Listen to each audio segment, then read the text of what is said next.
Hello everyone, welcome to RPSC study hub. RS means question answer की series चल रही है। आज हम बात करने वाले हैं सीरीज़ 83। सीरीज़ 82 तक हम प्रश्नों को डिस्कस कर चुके हैं। आज हम बात करेंगे पेपर थर्ड लोक प्रशासन 15 वर्ड्स 2 मार्कर प्रश्नों के बारे में।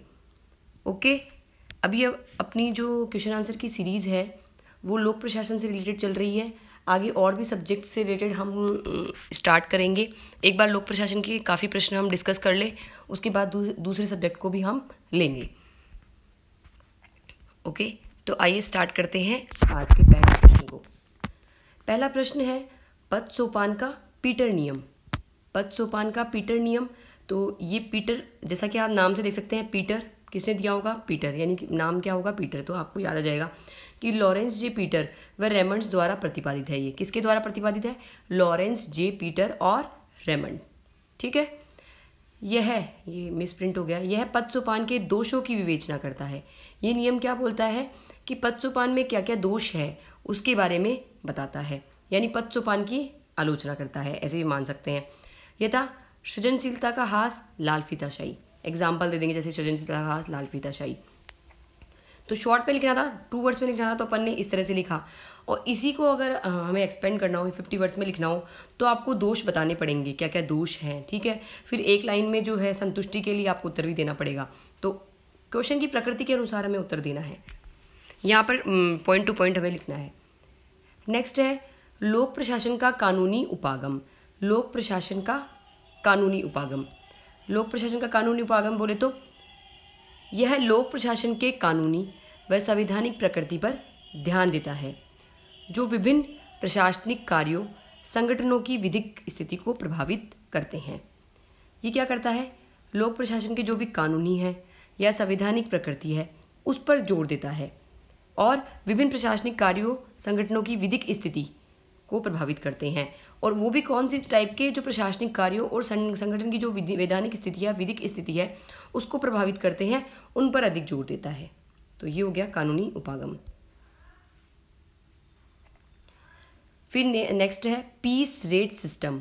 पीस रेट सिस्टम यानी PRS, पीस रेट सिस्टम। ये किसके द्वारा प्रतिपादित है? ये टेलर द्वारा प्रतिपादित वैज्ञानिक प्रबंधन का सिद्धांत है। इसमें क्या होता है?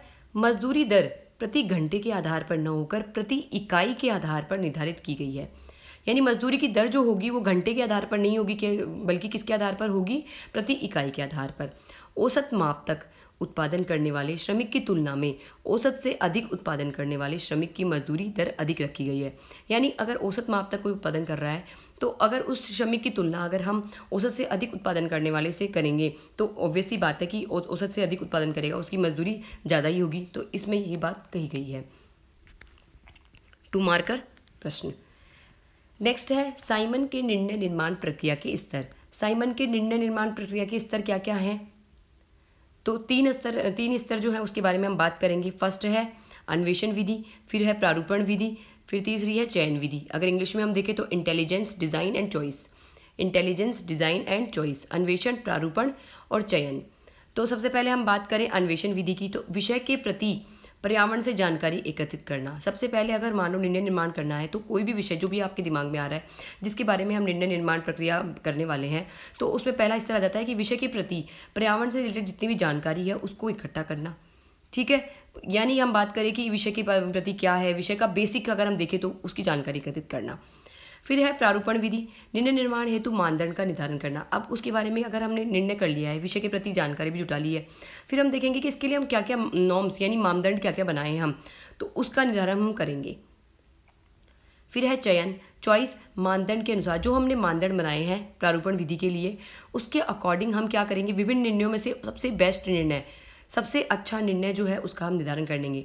मान लो हमने निर्णय निर्माण हेतु मानदंड निर्धारित कर लिए, अब उसमें मान लो हमें बहुत सारे जो है निर्णय लेने हैं, बहुत सारे विकल्प उपस्थित हो गए, तो उन विकल्पों में से सबसे सर्वश्रेष्ठ विकल्प, ठीक है, सर्वश्रेष्ठ विकल्प उसका हम चयन करेंगे और उसी को हम उचित निर्णय बनाएंगे। ठीक है, तो इस तरह से 3 चरणों में जो है साइमन की निर्णय निर्माण प्रक्रिया संपन्न हो जाती है।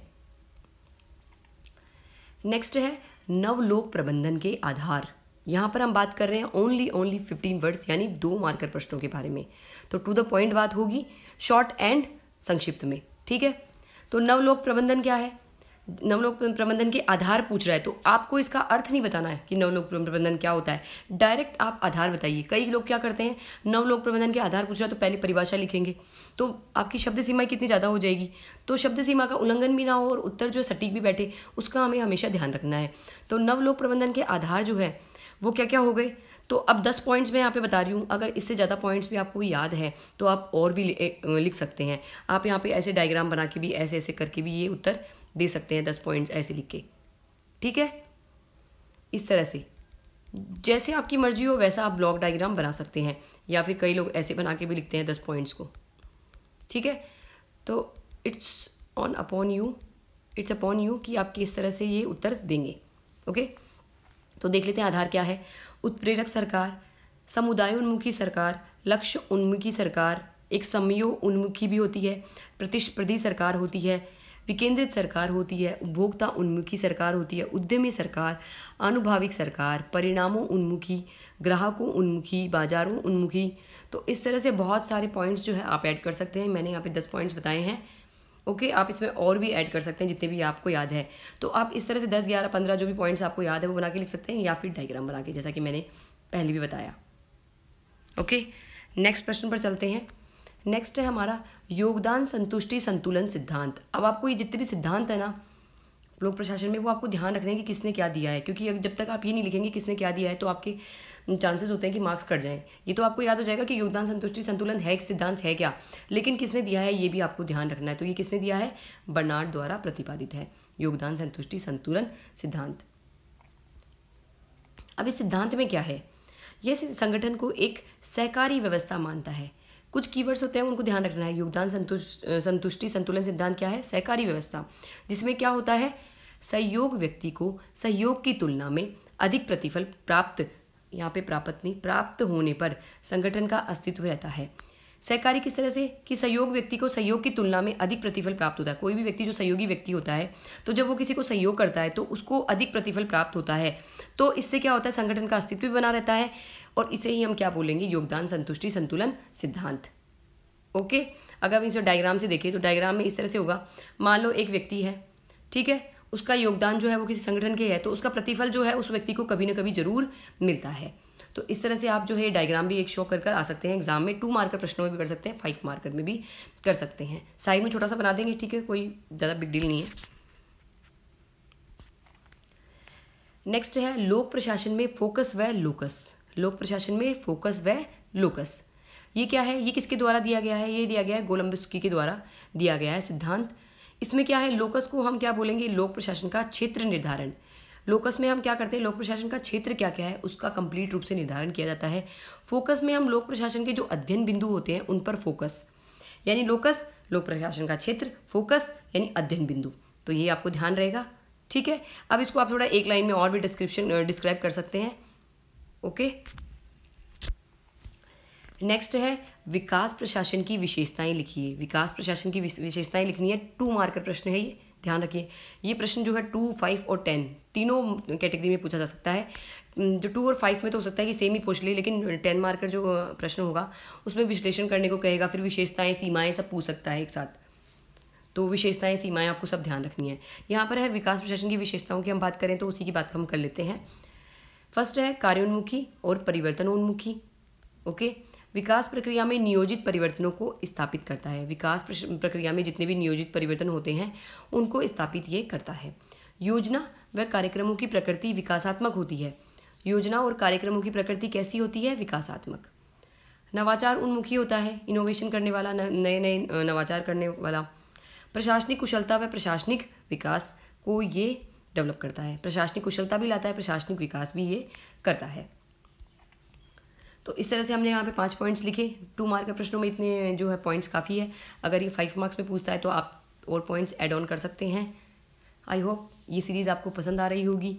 तो अपने दोस्तों को जो भी RAS की तैयारी कर रहे हैं उन सभी को आप शेयर कीजिए ताकि उनको भी ज़्यादा से ज़्यादा बेनिफिट हो, और आप ज़्यादा से ज़्यादा डिस्कशन करिए। आपका एक ग्रुप बना लीजिए ये, और जो प्रश्न मैं बताती हूँ उनके उत्तर जो है आप साथ साथ प्रैक्टिस करते रहिए, जिससे आपकी तैयारी जो है वो चलती रहेगी। एग्ज़ाम जब नियर बाय होगा तो आपको स्ट्रेस नहीं होगा।